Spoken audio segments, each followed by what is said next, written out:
د امر بالمعروف وزارت 15 کسیز نظامی هیئت د کابل امنیتي حوزو او ښار کې ګرځېدونکو هغو نظامیانو پسې ګرځي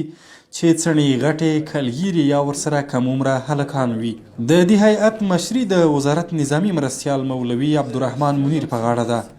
چې د ازاله منکراتو رئیس مولوي راز محمد حامد، د وزارت ویان عاکف مهاجر، نظامی او ملکی مسئولان هم ملتیا کوي. دوی په نظامی لیکو کې د منکراتو د مخنیوي عملی اقدام ته راوتلي دي. بېګیرې، کلګیرې او څڼیاور چې څڼې اوږدې وي، دا په نظام کې د ټولو اصولو خلاف دي. په لحاظه دغه یو ملګری بله یاد هیئت د اسلامي امارت د امیر المؤمنین د فرمان پر بنسټ له نظامي لیکو کم عمره هلکان او کلګیرې وباسي او په خبره یې هغوی چې ویښتان یې د نبوي سنتو خلاف وي باید ژر تر ژره یې اصلاح کړي. زموږ د وزارت د مربوطو موادو او فرامینو هدایاتو چې یوه هفته مخکې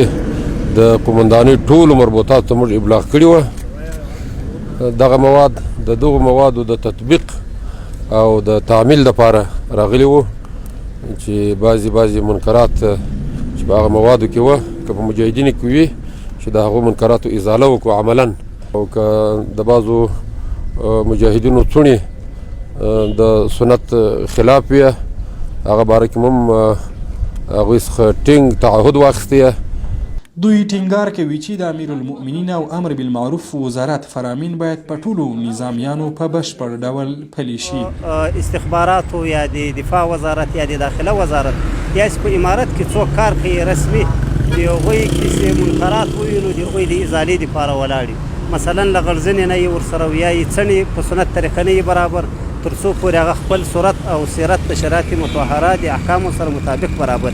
او د امیر المؤمنین او د امر بالمعروف او نهی عن المنکر چې کوم فرامین دي هغه په پوره معنا سره تطبیق او عملي سي. د امر بالمعروف وزارت د هیئت نظامی مسؤلینو او مجاهدینو ته وریاده کړه چې د شهیدانو او مشرانو سره مینه د هغوی په اطاعت کې ده، نه په دیوالونو او موټرونو د هغوی د انځورونو په نښلولو کې. نو په حوزه کې بغیر د دې چې یو درو یا څلورو مواردو کې دا تصویرونه وه هغه موږ راشوه کړله. په کم عمره هلکانو د هیئت ټینګار ده چې دوی دې لومړی خپلې زده کړې بشپړې کړي او هغوی چې ږیرې یې کمې وي